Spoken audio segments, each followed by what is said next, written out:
Oleh Ibu Fatmawati SPD, kami persilakan.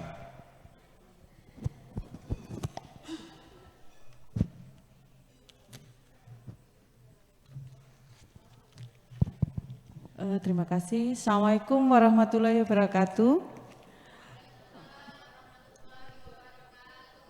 Masih semangat Ibu? Apa sudah ngantuk? Harusnya ini jam-jam memang jam-jam rawan ya, akan tetapi kerawanan jam ini akan diisi oleh pemateri internasional ya. Ini pemateri kita adalah internasional dari PPLPI kita dan beliau adalah, sudah tahu Ibu, Bapak nama lengkap beliau? Nah, nama beliau adalah Slamet Rianto, AMD AK SPD MSI. Beliau lahir di Pati 23 Desember 1985. Masih muda ya Pak, 85 ya? Jadi beliau alamatnya ada di Malang saja. Jadi kalau Bapak Ibu ke Malang jangan lupa mengontak beliau di 08125274511. Beliau ada di Universitas Brawijaya Malang. Riwayat pendidikan sangat panjang, riwayat pekerjaan juga luar biasa. Untuk menyingkat waktu, saya persilakan untuk Bapak Slamet untuk memberikan materinya. Waktu dan tempat kami persilakan.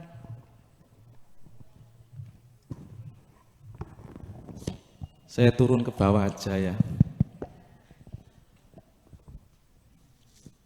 Bismillahirrahmanirrahim. Assalamualaikum warahmatullahi wabarakatuh.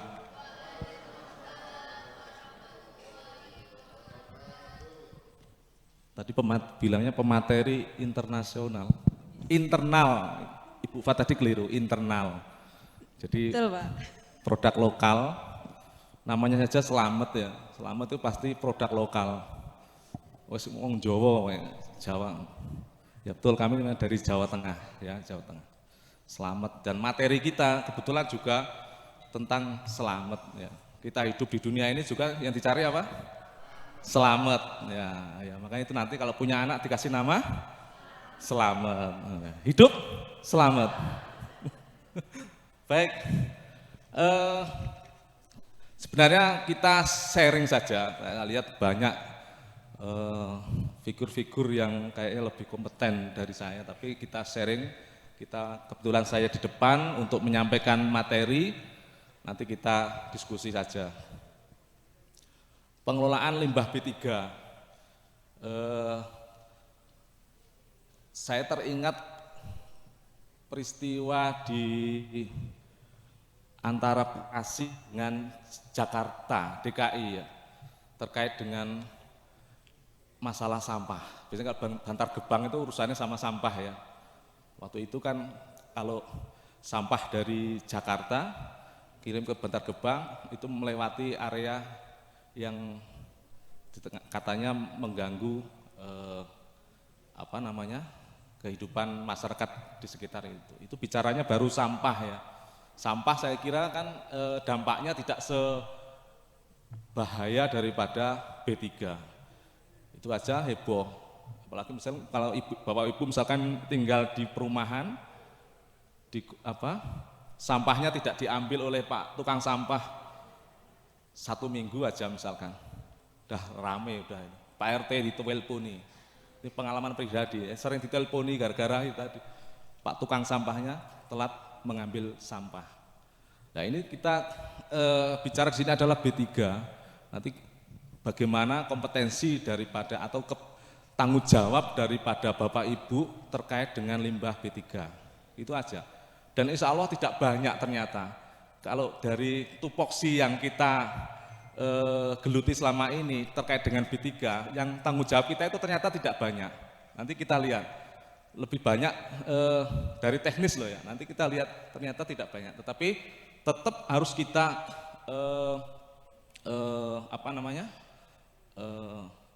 amanah dari tanggung jawab itu jika tidak kita laksanakan, dampaknya luar biasa. Next, langsung aja. Nah, ini bicara kasus-kasus limbah limbah medis ya. Itu ada vaksin palsu, kemudian ada pencemaran limbah, pembuangan limbah sembarangan di daerah Jebres Solo. Itu dari sekian banyak. Belum lagi terakhir kemarin di Bogor, saya dengar ada itu tentang pembuangan limbah yang dikeluhkan oleh masyarakat setempat karena dampaknya berbahaya di lingkungan. Nah, kalau sampai pembuangan limbah ini tidak semestinya, maka akan muncul penyalahgunaan berikutnya. Misalkan tentang vaksin expired misalkan, dibuang sembarangan. Ya sudah, ditunggu aja. Orang Indonesia itu orang paling kreatif loh. Ya, orang paling kreatif itu orang Indonesia. Kalau kita melihat cerita investigasi itu luar biasa. Sampai kita nggak kepikiran, kok iso ya. Saya misalkan bikin goreng kerupuk supaya kelihatan bagus dengan dicampur plastik loh, kayak gitu loh.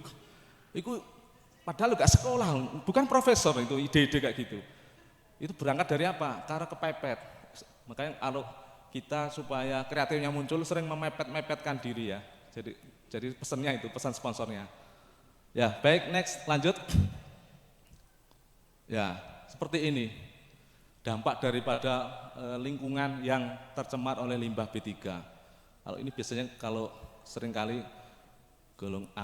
proses tanning biasanya pencemaran kromium biasanya untuk tanning kulit itu loh. Itu kromium biasanya bahan kimia kromium yang di limbahnya langsung dibuang tanpa ada proses lebih lanjut. Next. Nah, ini ada sedikit ya untuk motivasi kita, terutama saya kira sama, mungkin umat beragama yang lain saya kira sama ya. Jadi bagaimana ayat di Quran, kalau di Islam ya ada Al-Baqarah ayat 195, berinvestasilah di jalan Allah, jangan pertemukan dirimu. Dari sini adalah bahwa kuasa dan kemenanganmu pada kebinasaan, cedera, penyakit, dan kematian. Dan berbuat baiklah, sesungguhnya Allah mencintai orang-orang yang berbuat baik. Nah, ini motivasi kita, niat dasar kita di dalam mengelola limbah B3 di lingkungan instansi yang masing-masing itu seperti ini. Ini adalah ibaratnya adalah kita anggap sebagai undang-undang langit. Kalau undang-undang yang dibuat oleh manusia, yaitu pengejawantahan daripada undang-undang langit dari pemerintah setempat, itu merupakan lanjutan daripada itu semua. Jadi kita membiarkan bahaya baik dalam bentuk bahan substansi, bahan bahan B3-nya maupun aktivitas kita. Jadi yang kita soroti di sini adalah bahan dan kegiatan kita. Kegiatan tidak semestinya atau membiarkan sesuatu tidak pada tempatnya, kalau orang kita anggap sebagai, kalau dalam syariat itu dibilang zolim. Kita menaruh yang mestinya bahan B3 itu tidak di di lingkungan terbuka gitu, belum ada proses apa-apa, itu dibiarkan dibuang begitu saja, itu merupakan kezoliman ya. Itu dari bahannya. Kita melakukan kegiatan itu atau kita melihat tapi tidak ada tindakan apapun, itu juga bagian daripada berkontribusi terhadap kegiatan yang ujung-ujungnya adalah kemusnahan tadi itu. Next. Nah, limbah mungkin secara definisi saya kira sudah tahu ya, adalah sisa dari suatu usaha atau kegiatan. Kalau yang B3 ya, zat atau energi dan atau komponen lain yang karena sifat dan konsentrasi baik atau jumlahnya baik secara langsung maupun tidak langsung dapat mencemarkan dan atau merusak lingkungan hidup dan atau membahayakan lingkungan hidup, kesehatan serta kelangsungan hidup manusia dan makhluk lain. Manusia, makhluk lain itu menjadi kunci daripada B3. Jadi sisa B3 inilah yang harus betul-betul kita perhatikan. Next. Nah, sumber limbah kalau bicara di klinis ya, di klinis mungkin Bapak Ibu yang bekerja ini di lab semua ini. Ada yang di rumah sakit? Tidak ada ya? PLP semua ini ya, tenaga laborat semua ya? Iya, ya, tenaga laborat semua kecuali yang tidak ya. Ya, sumber limbah yang pertama unit pelayanan medis. Jadi kalau di laboratorium medis kita pemeriksaan sampel pasien, ya uji sampel, kalau di laborat pendidikan saya kira ada Tridharma, mungkin Bapak Ibu selama ini geluti uji sampel, jadi terkait dengan pengabdian masyarakat, kemudian riset penelitian dengan adik-adik mahasiswa dan praktikum, semuanya akan menghasilkan limbah B3 karena memang bahan-bahan yang digunakan dalam praktikum atau riset penelitian itu biasanya juga memang basicnya adalah bahan berbahaya. Kemudian unit penunjang pelayanan medis seperti lab klinis, ya, farmasi, sterilisasi, ya, kamar jenazah dan sebagainya. Kemudian untuk penunjang pelayanan non medis, laundry itu termasuk. Kemudian black water, grey water itu terkait dengan limbah kegiatan manusia ya, kegiatan yang domestik ya. Next.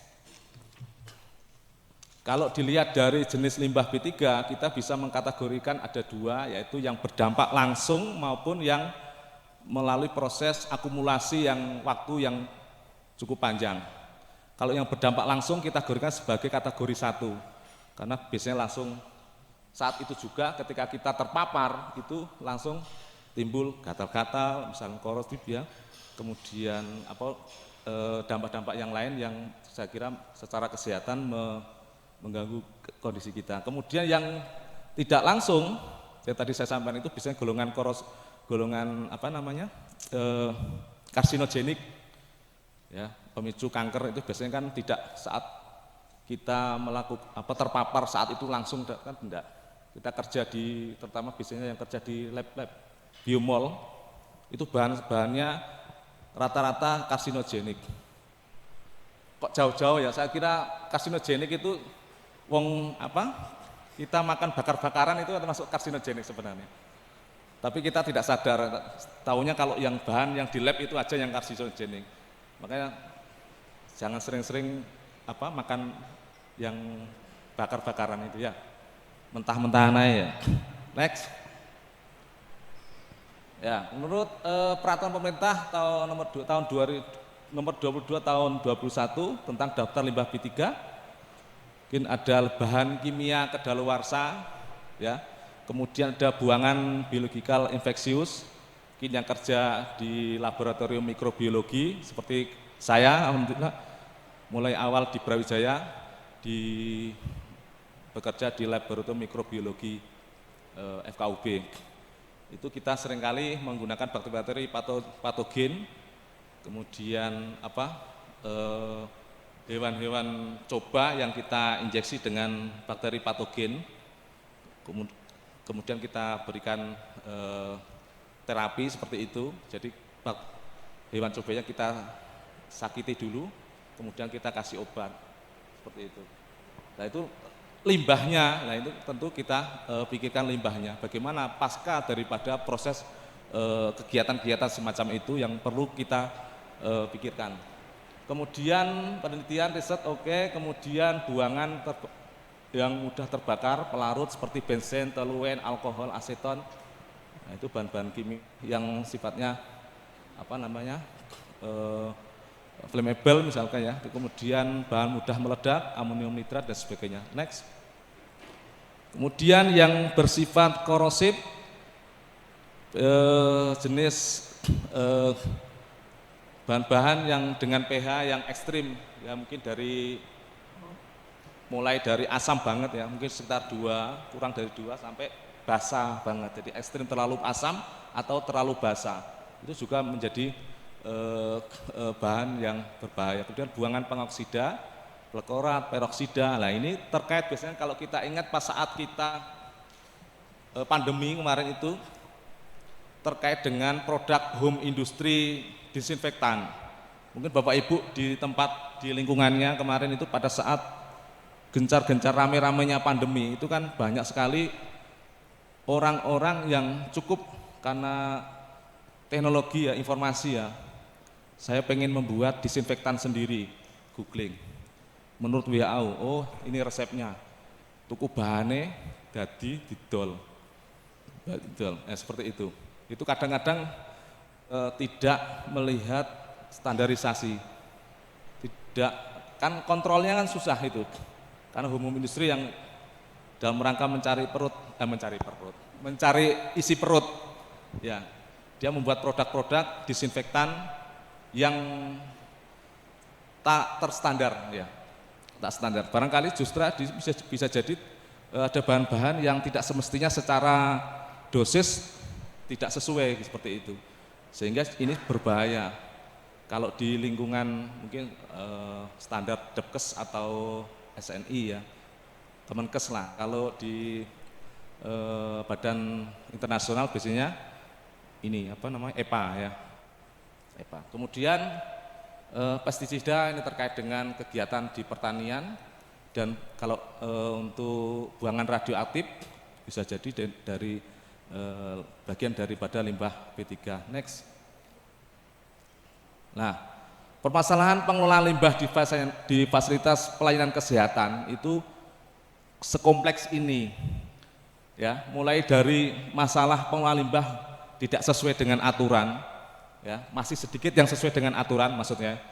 Kemudian sangat sedikitnya rumah sakit yang secara mandiri dia bisa mengelola dan mengolah limbah P3. Itu kalau secara nasional itu ada 63 rumah sakit di tahun 2019 ini data ini. Pihak swasta sebagai penyedia jasa pengelola limbah medis itu juga tidak banyak, hanya 8 nasional. Nah, kemarin saya ngobrol sama Dr. Feby, dan sebelumnya juga sudah ngobrol sama Pak Ketum ya, saya sempat ngobrol PPLPI, ya apa kalau punya unit usaha pengelolaan limbah.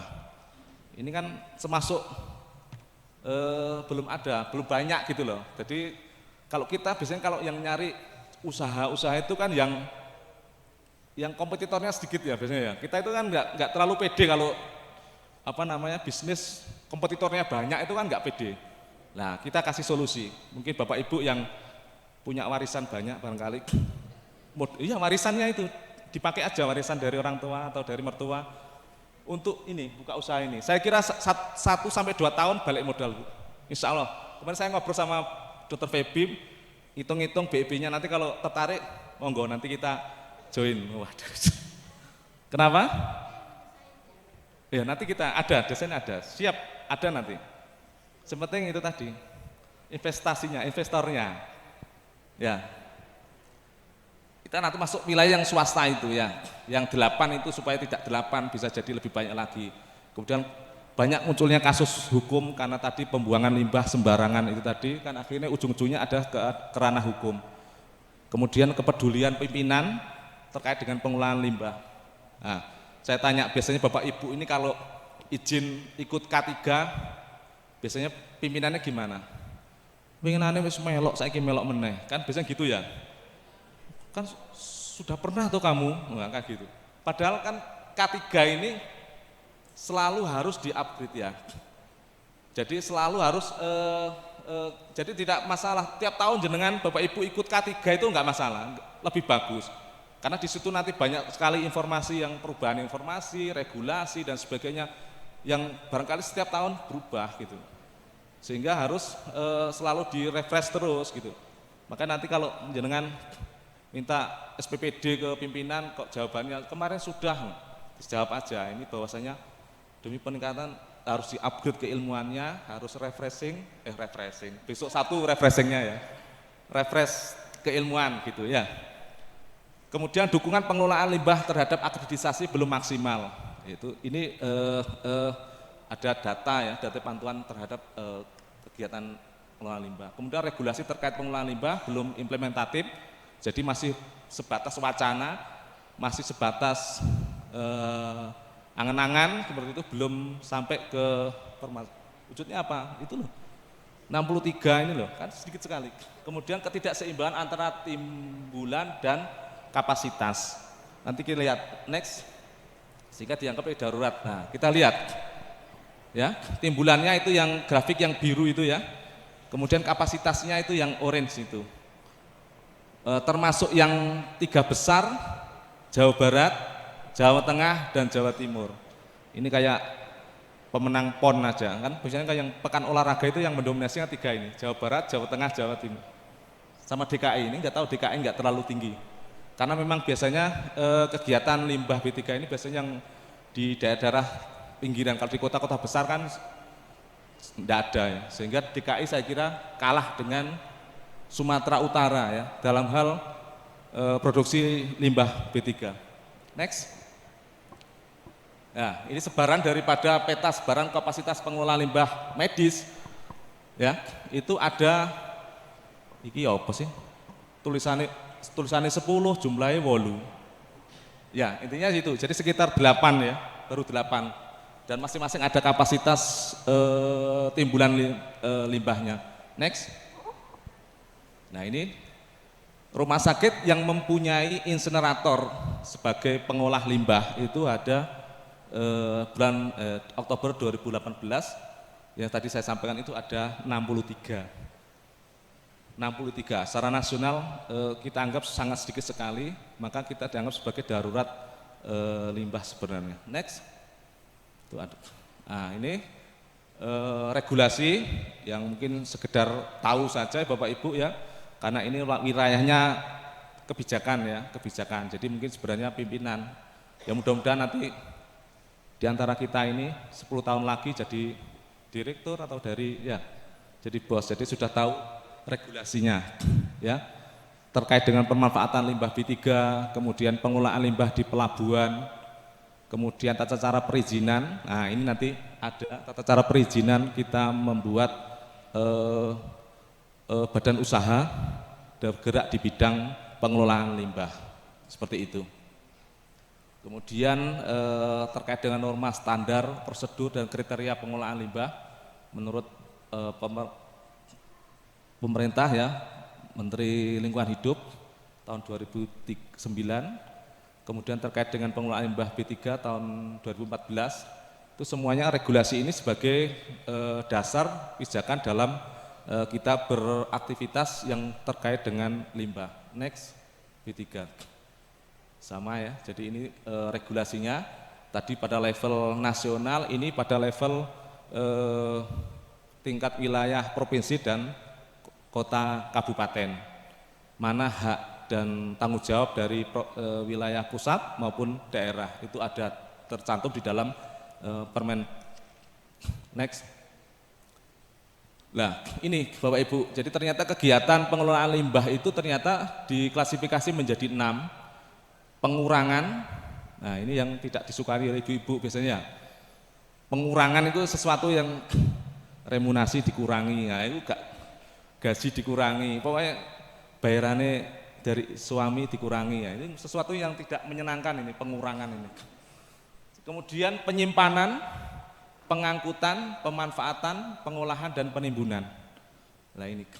Tetapi ternyata dari 6 itu yang kita kerjakan sehari-hari itu hanya pengurangan, penyimpanan, itu aja, hanya 2. Sisanya orang lain. Makanya enggak banyak sebenarnya, enggak banyak. Kecuali kalau nanti Bapak Ibu memang kerjanya di instansi yang memang fokus pengolahan limbah, mungkin akan lebih banyak lagi. Next. Ya ini tahapan pengolahan limbah. Pertama adalah minimasi dan segregasi ya. Mengurangi dan memilah dan memilih, mengklasifikasikan, mengelompokkan berdasarkan karakteristik daripada masing-masing limbah itu tadi. Jangan sampai dicampur, dari awal memang harus dipisah. Kemudian yang kedua pengumpulan dan penyimpanan sementara. Itu aja, pertama dan kedua saja, gak banyak toh Bu ya. Tugas kita itu cuma 2 itu aja. Ketiga pengangkutan ini sudah orang lain sudah. Makanya saya sampaikan di sini bahwasanya tanggung jawab limbah pengangkut sebelum diangkut oleh petugas pihak ketiga ya, rekanan ya, itu menjadi tanggung jawab Bapak Ibu ya sebagai analis atau tenaga PLP. Jangan disubkan ke CS, karena seringkali itu di CS yang dikongkon, sehingga kalau ada tumpahan, ada yang kocar kacir atau apa, itu yang tanggung jawab Bapak Ibu. Karena itu kalau nanti di pasal daripada undang-undang itu tanggung jawab penghasil limbah siapa? Kan jenengan. Ya, maka itu menjadi tanggung jawab sampai betul-betul aman dibawa oleh rekanan. Itu sudah tugas kita sudah selesai. Boh rekanan dibuat nendi apa diapakno wis gak ngurus. Pokoknya kita sudah selesai gitu. Tanggung jawab kita sudah selesai. Next. Nah, ini kalau udah tumpuk-tumpuk rek. Ini terkait dengan pengurangan atau ini apa namanya? Pengurangan ya, 3R ya, reuse dan recycle. Itu bahan terutama ini bahan-bahan yang limbah B3 cair ya. Itu dengan solvent recycle, dengan mesin dia akan menghasil yang kadarnya mungkin sudah menurun, sudah turun misalkan, itu bisa kembali pada posisi yang kita inginkan. Next. Nah, ini terkait dengan penyimpanan limbah B3, ini kaitannya dengan waktu, itu kaitannya dengan besaran daripada limbah. Jadi kalau di TPS limbah B3 yang berizin ya, lama simpan itu 3 bulan atau 90 hari kurang lebih ya. Itu dengan catatan volume limbah B3-nya lebih dari 50 kg per hari. Jadi wakeh. Nah, wakeh digawe suwe yo tambah menjulang tinggi di angkasa ya. Kemudian yang 1 semester ya, 6 bulan ya, 6 hari 180 hari itu volume limbah kurang dari 50 kg per hari dengan kategori limbah B3-nya kategori 1. Tadi yang kategori 1 itu yang berdampak langsung terhadap kesehatan dan keselamatan kita. Kemudian yang 365 hari itu volume limbah kurang dari 50 kg dengan kapasitas kategori 2, yaitu yang tadi sifatnya karsinogenik. Itu bisa sampai 1 tahun. Disimpan boleh dalam kurun waktu 1 tahun, sepenting ditempatkan pada posisi yang semestinya gitu, sembarangan gitu ya, penyimpanan sementaranya itu. Next. Nah, ini ya kaitannya dengan pengangkutan, pengolahan limbah, penimbunan dan limbah B3 ya, dilakukan dengan melakukan kerjasama pihak ketiga berizin ya, pihak 3. Kita Brawijaya insya Allah rutin dengan PT di Mojokerto, jadi mesti setiap 2 minggu sekali diambil 2 minggu sekali. Karena terkaitnya ada pengambilan itu tergantung nanti jumlah timbunan yang ya, diproduksi oleh masing-masing universitas tentu enggak sama. Kemudian ini ada dokumen yang tertelusur, jadi nanti ada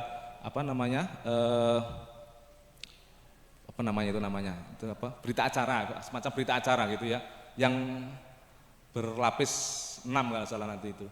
1 diarah kemana, yang 1 adalah usernya. Ya, kemudian penghasil limbahnya kita, kemudian penghasil penyerahan ke LB limbah B3 ke transporter. Ya, ini terkait dengan, nah ini juga kalau Bapak Ibu tadi kembali lagi, ini peluang bisnis juga. Jika Bapak Ibu pengen aku pengolahan wegah, saya pengennya bagian angkut-angkut aja misalkan, ya tidak apa-apa, ini peluang bisnis juga ini. Selain yang tadi saya sampaikan di pengolahan limbah. Next. Ya, melakukan pembatasan atau minimasi, kemudian menghindari penggunaan material yang mengandung B3 apabila terdapat pilihan yang lain. Yang kemarin sudah disampaikan oleh Dokter siapa kemarin itu terkait dengan substitusi. Kalau ada yang produk yang bisa diganti produk yang tidak mengandung B3. Menggunakan alat atau bahan sesuai dengan prosedur kebutuhan, sesuai dengan SOP ya, dalam pengerjaan, jadi tidak sampai pekerjaan salah sehingga berulang. Semakin kita sering salah, semakin sering kita mengulangi maka limbah B3-nya semakin banyak. Nah, ini risiko akan memperbanyak timbulan daripada limbah B3. Next. Nah, ini ya, sudah nggak zamannya dulu kita pakai air raksa, baik termometer maupun tensimeter untuk Nancy. Sekarang sudah semua pakai digital. Inilah namanya alih fungsi ke arah yang lebih aman, tidak lagi menggunakan air raksa. Next. Salah satu contoh seperti itu. Kemudian tugas tenaga kesehatan dalam hal ini kita semua ini melakukan pemilahan limbah, ya tadi saya sampaikan segregasi, memilah dan memilih berdasarkan karakteristik, memilih dan limbah berdasarkan medis maupun non medis, domestik, kemudian memilih limbah medis sesuai dengan karakteristiknya, infeksius, sangat infeksius, patologis dan sebagainya, itu sudah diklasifikasikan. Kemudian limbah radioaktif, ya terkait dengan kalau ini di Batan barangkali ya, atau di dunia apoteker, dunia perobatan biasanya juga ada kaitan dengan waktu paruh itu ya, obat. Next. Nah, ini secara teknis wadah yang distandarkan seperti ini ya, dilengkapi dengan penutup, bukan yang terbuka gitu ya, berbuat dari bahan anti tusukan, anti bocor, anti dicuri, tidak ada ya, mudah dibersihkan, dilengkapi dengan kantong dan simbol sesuai dengan karakteristik limbah. Jadi di dalamnya nanti ada kantong lagi yang dimasukkan, kantong plastik yang sesuai dengan warna-warna yang limbah sesuai dengan karakteristiknya. Next. Nah ini ya, ada ini kayak balonku ada 5 ya, ada merah, kuning, hijau, di langit yang biru. Itu ya, jadi sesuai visualisasi daripada warna wadahnya itu memudahkan kita di dalam menyampaikan atau menaruh limbah-limbah yang kita hasilkan. Next. Nah ini kaitannya dengan sweet, habis kita ambil sampel darah, sampling, itu kita jarum sweetnya ada untuk chambernya sendiri, contohnya seperti itu ya, ada lambang biohazard ya. Next. Nah kaitannya dengan kapasitas daripada tempat, kita tidak boleh mengisi full, maksimal adalah 3/4 daripada kapasitas, tidak boleh full. Kemudian yang ini tidak boleh ditekan. Kenapa tidak boleh? Yo kena posisi gak usah diomong, no, kalau seperti itu ya mesti gak boleh Pak, mosok ya jarumnya ke atas gini, mosok ya otomatis ya nggak boleh. Nggak, artinya kalau kita paksa kita tekan, mungkin pada saat itu bisa, tapi pada saat proses pengangkutan, guncangan dan sebagainya muncul meneh deh. Biasanya ditekan kan terus muncul kan ya. Iya, pengalaman Bapak gimana? Kalau ditekan itu muncul apa? Ya itu ya, makanya ini harus betul-betul tidak boleh, karena kalau dasarnya 3/4 dari kapasitas, tentu dia tidak akan sampai melebihi kapasitas seperti itu. Ya, next. Nah, pengangkutan limbah medis, alat angkut khusus, kedap air, mudah dibersihkan, dilengkapi tanda khusus pengangkut limbah. Nah, itu nanti syarat-syarat sebagai, nanti ada selain syarat secara administrasi, tapi ada syarat-syarat secara armada, itu juga nanti tidak sembarangan moro-moro. Kita punya Innova misalkan mobil apa, terus kita jadikan sebagai alat angkut, nggak bisa. Jadi ada alat khusus seperti kontainer gitu, tertutup seperti mobil-mobil kontainer gitu. Tugasnya jangan lupa yang mengangkut menggunakan APD, itu pasti ya. Lanjut, next. Nah seperti ini ya, sarung tangan tebal, jadi enggak yang handscoon yang tipis kita pakai di lab itu bukan, tapi yang lebih tebal, ada itu. Kemudian masker pasti, baju lengan panjang, celemek plastik, celana panjang dan sepatu boot. Nah itu ini standar daripada SOP daripada petugas pembawa, atau dalam ini pembawa biasanya pengelola limbah B3 dan pengelola. Next. Nah ini alat yang digunakan untuk mobilitas dari user atau dari penghasil limbah ke tempat penyimpanan sementara.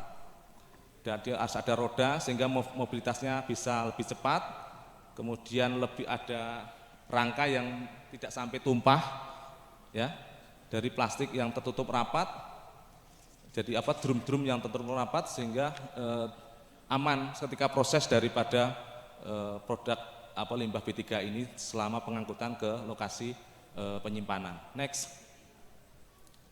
Nah, ini ya, setelah dilakukan pengambilan, jangan lupa ya pencatatan ya, karena ini nanti sebagai berita acara ya, manifest ya, istilahnya manifest.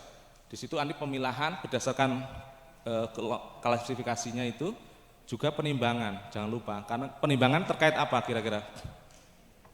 Biaya, betul ya, terkait biaya. Ini tidak boleh kita berkreasi ya. Pernah itu di Saiful Anwar ya, di rumah sakit Saiful Anwar itu, cek bayarnya gak terlalu akeh, ya opo nak? Ini contohnya kasus fakta ya, itu bag darah itu loh, kayak PMI itu ya, untuk bank darah itu loh, yang di bag itu, ya opo nak? Kan mestinya kan itu langsung ditimbang, nggak boleh langsung dibuang, itu nggak boleh. Walaupun itu ternyata mungkin dari pemikiran, oh ini hasil check upan darahnya kok aman kok, orangnya nggak berpenyakit apa-apa, sehingga dibuang aja nggak apa-apa. Akhirnya apa? Dibuang darahnya di ipal rumah sakit. Nah, bagnya baru ditimbang. Ya mestinya 1 kilo paling ya sak on ya. Hilangnya kan 9 on sendiri kan. Tapi apa dampaknya ternyata? Dibuang di ipal, wes darah ini kena air gumpal wes. Buntu akhirnya, bongkar ipalnya. Jadi mau hemat justru malah bangkrut ya. Ya seperti itu ya. Jadi tetap apapun limbahnya itu harus sudah ditimbang semua. Tidak boleh kita berkreasi, ya apa nak dikenekno ae. Ya apa nak ben irit, ya apa. Enggak usah mikir sampai ke situ, biar dipikir pimpinan ini jenengan semua aja ya. Next. Nah, ini kaitannya dengan aspek pidana ya. Kita juga ada awar-awar pidana ya, kalau sampai ini 10 miliar ya, bayaran kita sampai segitu kira-kira sampai 3 miliar, 10 miliar, itu uang semua ya itu ya. Ya, jadi kaitannya dengan pengolahan limbah cair melalui baku mutu, itu kaitannya dengan ini tadi yang black water sama green water tadi itu ya, terkait dengan limbah selain limbah B3 kalau itu. Kalau yang satunya limbah B3 yang tanpa izin dan tidak melakukan buang atau melakukan buang ke lingkungan sembarangan. Ini kalau sampai ya pidananya 1 sampai 3 tahun, dendanya 10 miliar. Next. Mohon maaf, waktu kurang 10 menit. Terima kasih Bu Fat. Nah ini kewenangan penerbitan izin pengelolaan limbah B3 ada pada level nasional, yaitu Kementerian Lingkungan Hidup. Itu ada regulasinya ya, pengumpulan limbah B3, pemanfaatan, sampai rekomendasi pengangkutan limbah itu pada Menteri Lingkungan Hidup. Gubernur dan wali kota dan bupati itu pada tataran mengumpulkan dan menyimpan sementara. Tapi ini ada informasi terbaru, katanya sudah diberi kewenangan untuk otonomi bisa sampai mengolah ketika memang mempunyai potensi untuk bisa melakukan pengolahan sendiri. Tapi tetap izinnya tetap nasional ke Menteri Lingkungan Hidup. Next. Ya, penyimpanan limbah B3 diatur, ini kaitannya dengan penyimpanan limbah B3 wajib dilakukan oleh setiap orang yang menghasilkan limbah B3. Jadi Bapak Ibu semua ini mempunyai kewajiban untuk ini ya, mengolah. Jangan sampai tanggung jawab dengan semua ini. Makanya terkait dengan tadi saya sampaikan, terkait dengan pengangkutan jangan diserahkan ke CS. Khawatirnya CS tidak tahu, sehingga mungkin tumpah atau pecah atau apa, karena tidak ada bekal tentang antisipasi atau pengelolaan limbah B3, justru malah menimbulkan masalah baru, dan itu tanggung jawab kita ya sebagai penghasil limbah. Kalau kita tidak mampu, maka harus diserahkan kepada pihak ketiga, rekanan, dalam hal ini rekanan. yang berizin tentunya ya, yang berizin yang tadi saya sampaikan ada 10 ke 8 tadi secara nasional. Next.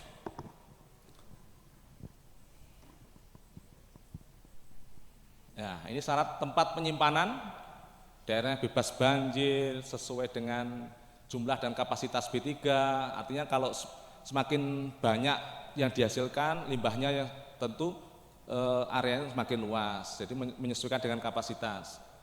Jangan sampai bikin bangunannya kecil, kemudian pasang tendo misalnya, nggak bisa. Jadi ya harus seperti bangunan tertutup seperti ini. Berada dalam penguasaan orang menghasilkan limbah B3. Ini maksudnya adalah tadi yang terkait dengan berita acara tadi itu. Jadi kita bisa ngontrol, itu ada online Bu ternyata ya.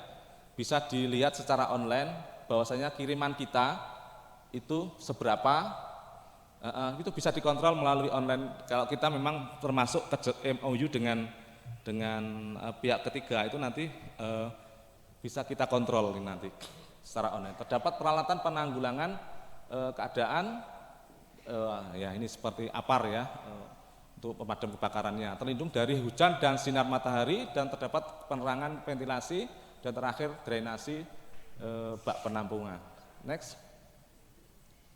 Nah, kerjasama dengan pihak ketiga dilakukan ya apabila penghasil limbah B3 tidak mampu melakukan pengelolaan sendiri. Kemudian kerjasama dengan pihak ketiga, pengangkutan, pengumpulan maupun pengolahan langsung. Perlu diperhatikan perizinan yang dimiliki pihak ketiga, izin transporter, izin pengolahan dan sebagainya, itu harus diperhatikan karena itu biasanya izin itu ada masa ini ya, harus diperbarui ya, harus diperhatikan. Next. Nah, pengangkutan limbah B3 ya, ini harus PT Bu ya, tidak bisa UD ya, usaha dagang apalagi ya, itu nggak bisa. Jadi harus PT, badan usahanya harus PT. Itu ada payung hukumnya, dasar hukumnya itu ada terkait dengan angkut mengangkut limbah B3. Next. Nah ini ya manifestnya, ada putih, kertasnya ada putih,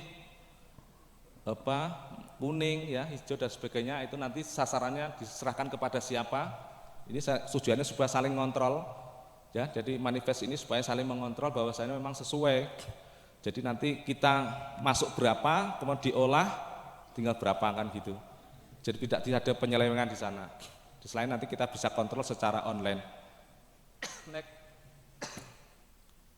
Pengenalan limbah B3 ya, terkait dengan radioaktif ya, kemudian bahan-bahan kimia yang tadi sudah saya sampaikan, itu bisa ada peralatan yang bisa digunakan untuk mengolah, baik itu insinerator maupun autoclave. Kalau kita punya biasanya di lab-lab itu autoclave, itu ada kapasitas yang bisa dengan autoclave dan ada juga yang tidak bisa. Next. Ya, ini ya pengolahan limbah cair tadi juga pakai 3R tadi itu. Baku mutu ini yang kaitannya dengan green water maupun black water tadi itu ya, limbah domestik ya. Seperti kita BAB itu biasanya arahnya ke sana. Jadi air limbah itu tidak langsung keluar di lingkungan tetapi ada proses IPAL namanya. Next. Nah ini autoclave, saya kira Bapak Ibu sudah apal ya, sterilisasi dengan suhu 121, kemudian tekanannya berapa atmosfer gitu ya. Itu kapasitasnya tidak kecil lagi itu, panjang ya, sepanjang itu nanti akan dengan kapasitas yang tentunya pengolahan nasional itu ya besar sekali ya. Kalau kita kan biasanya kalau punya lab itu biasanya maksimal berapa liter gitu aja ya, 19 sampai mungkin 100 liter barangkali. Next. Ya ini ya suhu yang terkait dengan autoclave yang tadi itu suhunya sekian, tekanannya berapa, kemudian waktunya. Prinsip dasarnya adalah semakin tinggi atau suhunya semakin kita naikkan maka durasi waktunya semakin pendek. Itu yang prinsipnya itu aja. Kemudian next. Ya, next. Nah ini yang insinerator ya, insinerator ini lebih dahsyat lagi karena hasil yang dihasilkan produknya adalah dalam bentuk debu sudah. Karena apa? Pemanasannya berapa? 1000 derajat Celcius, bahkan lebih ya. Next. Nah suhunya sekian ya, 800, kemudian ada yang 1050 dan seterusnya ya. Jadi hasil produk daripada limbah itu berupa debu. Nah, debu ini sudah aman ini ya, bisa kita buang di lingkungan, di alam tidak masalah. Next. Gas ya, next. Nah, terkait dengan penguburan itu juga ada bagaimana aturannya, jadi tidak asal dibikin kuburan kayak orang ngubur orang itu, tapi ada berapa ukuran daripada kuburannya itu, apa namanya, lubangannya itu. Next, mungkin bisa lihat gambarnya ya. Nah ini kuburan limbahnya ya, berapa ketinggian, kedalamannya, total kedalaman sekitar minimal itu 2 tambah 5 meter, 7 meter ya, itu paling minimal itu 7 meter. Dan bisa sistemnya bertumpuk ya, ditumpuk lagi dengan catatan masing-masing dari lapis timbunan pertama dilapisi dengan semacam ini apa namanya, semen tapi tidak keras banget gitu loh. Terus nanti dikasih timbunan lagi sampai ke atas. Dan jangan lupa di sekitar area itu harus ada pagar, harus dipagari seperti itu ya. Ukurannya sudah ada semua, bahkan aku ada lagi yang lebih luas, ada yang lebih besar lagi dari kapasitas ini. Next. Nah ini saya gonceng Pak Jokowi kemarin itu pas BBM naik, jadi saya nggak bisa beli BBM sehingga saya gonceng sepeda Pak Jokowi. Saya kira itu, terima kasih. Mungkin ada yang diskusikan terkait dengan materi. Terima kasih atas paparan materinya yang sangat luar biasa. Ada waktu 2 menit untuk diskusi dan tanya jawab. Mungkin nah, sudah langsung dari sayap ini bisa untuk 1, 2, 3 Bu. Pertanyaannya harus singkat itu kan, 2 menit dibagi 3 orang. Silakan, berarti per orang berapa Bu? 1 menit. Oh iya, per orang 1 menit. Monggo. Monggo Bu, buat monggo.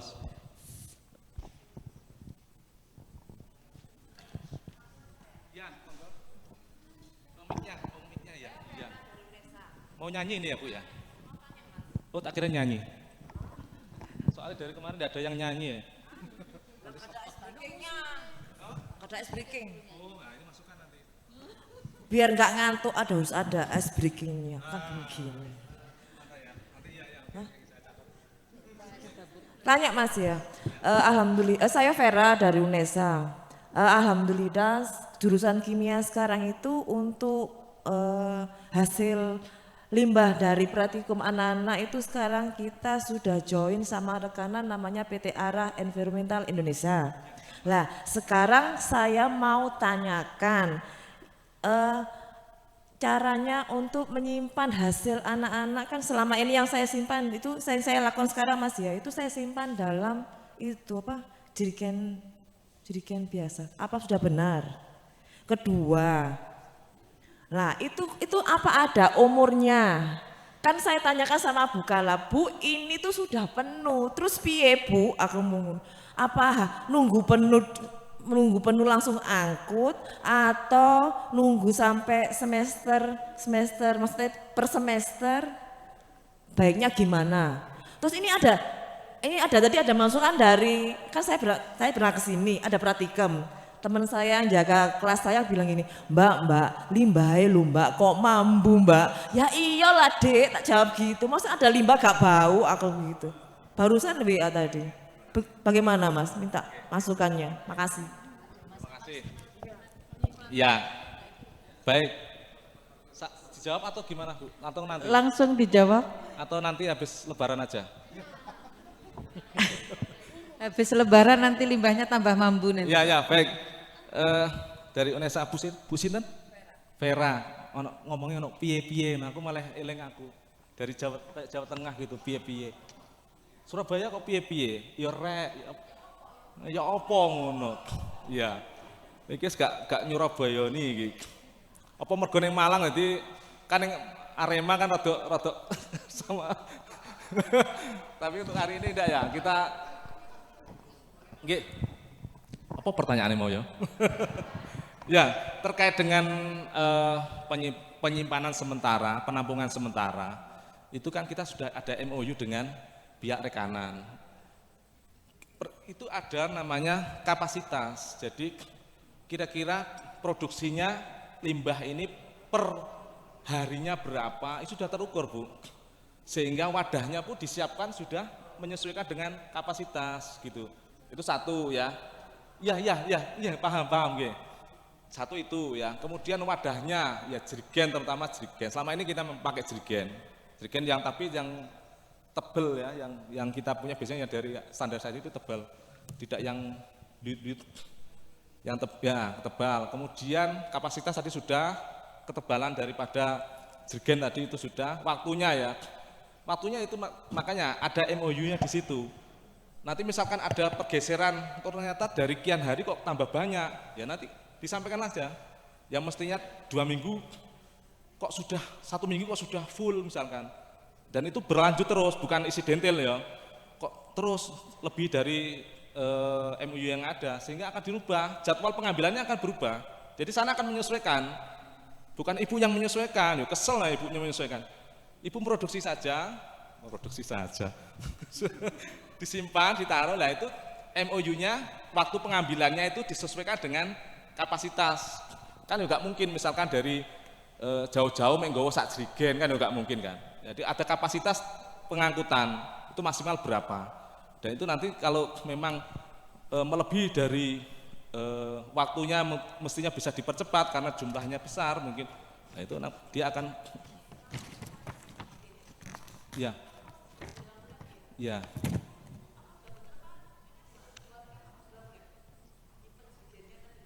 Idealnya kita punya tempat tersendiri. Nanti disampaikan kepada Pak Dekan ya. Kepala lab ya, kepala lab ya. Jadi penanggung jawab laboratorium disampaikan supaya nanti kepala lab nyambung ke Kajur atau ke Dekan terkait dengan pembuatan bangunan untuk menampung limbah sementara, penampungan sementara, bukan limbah sementara, penampungan sementara. Seperti itu. Kalau ditaruh di lab yang lumpuk, ngebaki lab, Bu. Kemarin saya juga sudah sama Pak Rektor UB juga kita sampaikan terkait dengan adanya tempat. Sama ini memang kita di luar ada lorong gitu, lorong sebenarnya nggak boleh itu. Mesti harus ada bangunan untuk menampung limbah yang kita produksi. Dua ini pojok-pojok meja, nah itu kan bahaya itu. Karena itu prinsipnya adalah limbah itu ya apa carane, karena ini bahan berbahaya toh. Kita kan semua tahu kalau jenis bahaya itu ya apa nyingkrih ke awake dhewe ya. Ya untuk nyingkrih kepada semua orang gitu ya. Nah itu nyingkrihnya itu melalui regulasi yaitu tadi dengan MOU dengan rekanan karena kita tidak mampu untuk mengolah sendiri karena keterbatasan seperti itu. Nggih, ngoten Bu nggih. Piye? Kalau masalah bau ya kan harus tertutup. Ada syaratnya enggak untuk penyimpanan limbah sementara tadi? Misalnya enggak boleh terkena sinar matahari iya, atau... tadi sudah ada, nggih. Ada ya? Iya, harus tertutup, atas tertutup, ada aerasi udara, ventilasi, kemudian ada aparnya tadi itu jika terjadi kebakaran, jadi untuk proteks terhadap terjadinya bencana dan lokasinya juga jauh dari banjir dan sebagainya. Kalau masalah waktu tadi yang sudah 60 hari, kemudian 90 hari dan sebagainya tadi itu sudah kita sampaikan. Gitu ya. Nggih. Bagaimana Ibu jawaban dari pemateri, sudah merasa puas atau masih pengen diskusi lebih lanjut? Ya, nanti diskusi lebih lanjut ya. Ya nanti kalau lebih lanjut mungkin di lain forum ya Ibu, jadi biar bisa diskusi temennya juga bisa. Biar Surabaya sampai Malang ini akur gitu loh. Iya gitu. Bonek sama Arema ini tukaran. Iya. Nggih. Mungkin ada satu penanya lagi. Ya ini Pak. Mungkin yang dari paling belakang, ujung belakang.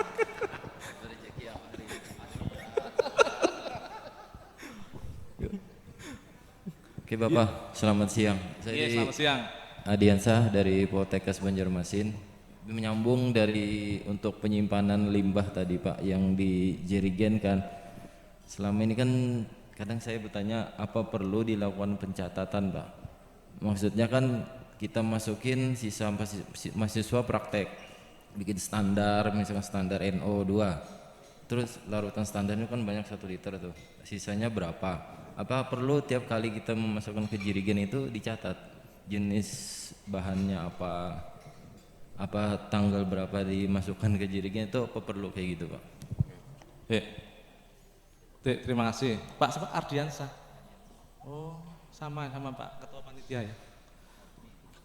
Adi. Oh nggih. Ya, nah ini Bapak PLP. Nah, ini termasuk ada poin nanti Pak, saya mencatat sebenarnya loh ya, tapi tergantung nanti ya. Sebenarnya kalau tingkat pekerjaan ya, saya kira bicara itu nggak perlu sebenarnya, kan akumulasi dari total itu sudah cukup. Kalau kita mencatat kemudian membuat laporan seperti berita acara dari awal setiap masukin dicatat, masukin ya tidak apa-apa, itu bisa jadi poin Bu ya. Kalau ngurus dupa itu termasuk poin untuk menambah dalam pengelolaan limbah. Tidak apa-apa, catatan secara akumulasi secara keseluruhan yang kita store ke pihak rekanan itu aja sebenarnya. Iya, tapi kalau mau dibuat seperti itu sebagai dari kegiatan harian, daripada ngopi, ngerokok tok, gak napa-napa misalnya, itu tidak apa-apa, itu termasuk bagian dari kegiatan pengelolaan lab ya, pengelolaan laboratorium. Dalam lebih spesifik lagi tentang pengelolaan limbah ya. Baik. Iya betul Pak, bagus ini ya. Terima kasih Pak Adi. Oke. Sudah? Ada lagi atau kalau mungkin waktunya juga sudah melewati, mungkin udah pada ngantuk juga, bisa biar ngopi. Untuk materi penanganan limbah memang itu adalah materi yang kita sehari-hari juga mengalami. Jadi kita biarpun bukan di lab kesehatan, mungkin di lab anatomi, lab teknik, itu pasti ada limbah yang juga itu menjadi PR kita semua. Nah, tadi sudah dijelaskan sama Bapak materi bahwa kita itu memang khususnya untuk yang limbah medis khususnya memang kita harus punya rekanan. Itu yang penting agar kita tumpukan limbah tadi tidak jadi bau ya Bu ya, seperti itu mungkin. Nah, mungkin materi dari Pak Slamet di sesi 1 ini sudah terselesaikan. Adapun ada beberapa pertanyaan dari peserta mungkin bisa dituliskan di grup peserta. Jadi mungkin masih mungkin memang banyak ya masalah-masalah atau yang dihadapi kita semua di dalam lab itu tentang limbah. Jadi bisa dituliskan di grup peserta, nanti akan kita bahas lebih lanjut. Begitu. Terima kasih atas pemaparan materinya yang sangat luar biasa. Aplaus untuk Pak Slamet di sore hari ini. Terima kasih. Terkait dengan diskusi, barangkali nanti bisa hubungi nomor ini ya. Silakan dihubungi nomor ini untuk kita diskusi.